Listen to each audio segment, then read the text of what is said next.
Hello दोस्तों, आपका स्वागत है हमारे चैनल में। अगर आप पहली बार हमारा वीडियो देख रहे हैं तो सब्सक्राइब जरूर करें और लास्ट तक जरूर देखें। रमेश क्लास 8 का स्टूडेंट था। वह जब क्लास में होता तब बाहर खेलने के बारे में सोचता, और जब खेलने का मौका मिलता तो वो कहीं घूमने के बारे में सोचता। इस तरह वह कभी भी प्रेजेंट मोमेंट को एंजॉय नहीं करता, बल्कि कुछ ना कुछ आगे का सोचा करता। उसके घर वाले और दोस्त भी उसकी इस आदत से परेशान थे। एक बार रमेश अकेले ही पास के जंगलों में घूमने निकल गया। थोड़ी देर चलने के बाद उसे थकान हो गई और वह वहीं नरम घासों पर लेट गया। जल्द ही उसे नींद आ गई और वह सो गया। सोने के कुछ देर बाद एक आवाज आई, रमेश रमेश। रमेश ने आंखें खोली तो सफेद वस्त्रों में एक परी खड़ी थी। वह बहुत सुंदर थी और उसने अपने एक हाथ में जादुई छड़ी ले रखी थी और दूसरे हाथ में एक मैजिकल बाल थी जिसमें से एक सुनहरा धागा लटक रहा था। रमेश परी को देखकर खुशी से झूम उठा और कुछ देर परी से बातें करने के बाद बोला, आपके हाथ में जो छड़ी है उसे तो मैं जानता हूँ, पर आपने जो यह बाल ली हुई है उससे यह सुनहरा धागा कैसा लटक रहा है? परी मुस्कुराई, रमेश, यह कोई मामूली धागा नहीं, दरअसल यह तुम्हारे जीवन की डोर है।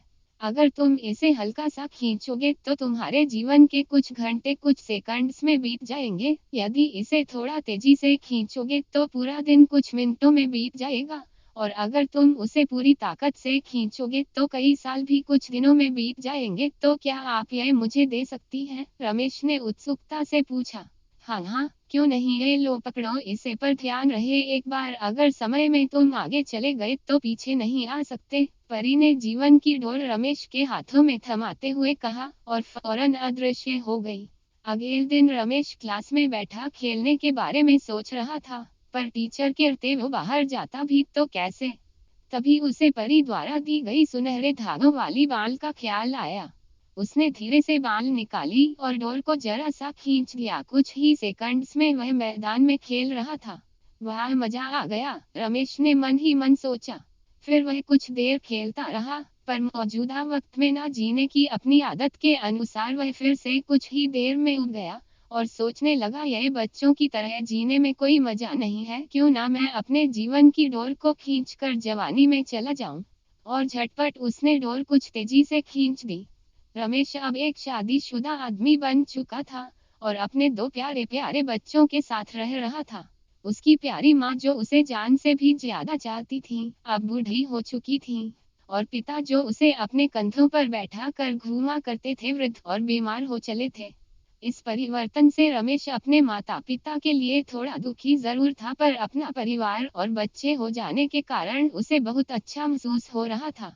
एक दो महीनों सब ठीक ठाक चला, पर रमेश ने कभी अपने वर्तमान को आनंद के साथ जीना सीखा ही नहीं था। कुछ दिन बाद वह सोचने लगा, मेरे ऊपर परिवार की कितनी जिम्मेदारी आ गई है, बच्चों को संभालना इतना आसान भी नहीं, ऊपर से ऑफिस की टेंशन अलग है, माता पिता का स्वास्थ्य भी ठीक नहीं रहता, इससे अच्छा तो मैं रिटायर हो जाता और आराम की जिंदगी जीता। और यही सोचते सोचते उसने जीवन की डोर को पूरी ताकत से खींच दिया। कुछ ही दिनों में वह एक वृद्ध हो गया। अब सब कुछ बदला चुका था। उसके सारे बाल सफेद हो चुके थे, झुर्रियां लटक रही थीं। उसके माता पिता कब के उसे छोड़कर जा चुके थे, यहाँ तक कि उसकी प्यारी पत्नी भी किसी बीमारी के कारण मर चुकी थी। वह घर में बिल्कुल अकेला था, बस कभी भी दूसरे शहरों में बसे उसके बच्चे उससे बात कर लेते। लाइफ में पहली बार रमेश को एहसास हो रहा था कि उसने कभी अपनी जिंदगी को एंजॉय नहीं किया। उसने ना स्कूल डेज में मस्ती की, ना कभी कॉलेज का मुंह देखा, वह ना कभी अपनी पत्नी के साथ कहीं घूमने गया, और ना ही अपने माता पिता के साथ अच्छे पल बिताए, यहाँ तक कि वो अपने प्यारे बच्चों का बचपन भी ठीक से नहीं देख पाया। आज रमेश बेहद दुखी था। अपना बीता हुआ कल देखकर वह समझ पा रहा था कि अपनी बेचैनी और व्याकुलता में उसने जीवन की कितनी सारी छोटी छोटी खुशियां यूं ही गंवा दी। आज उसे वो दिन याद आ रहा था जब परी ने उसे वो मैजिकल बाल दी थी। एक बार फिर वह उठा और उसी जंगल में जाने लगा, और बचपन में वह जिस जगह परी से मिला था वहीं मायूस बैठ अपने आंसू बहाने लगा। तभी किसी की आवाज आई, रमेश रमेश। रमेश ने पलट कर देखा तो एक बार फिर वही परी उसके सामने खड़ी थी।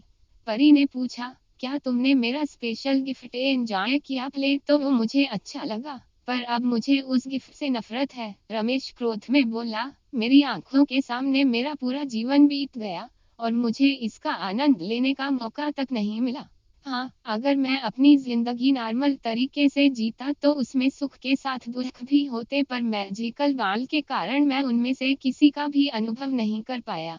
मैं आज अंदर से बिल्कुल खाली महसूस कर रहा हूँ। मैंने ईश्वर का दिया ये अनमोल जीवन बर्बाद कर दिया। रमेश निराश होते हुए बोला, ओहो, तुम तो मेरे तोहफे के शुक्रगुजार होने की बजाय उसकी बुराई कर रहे हो। खैर, मैं तुम्हें एक और गिफ्ट दे सकती हूँ, बताओ क्या चाहिए तुम्हें? परी ने पूछा।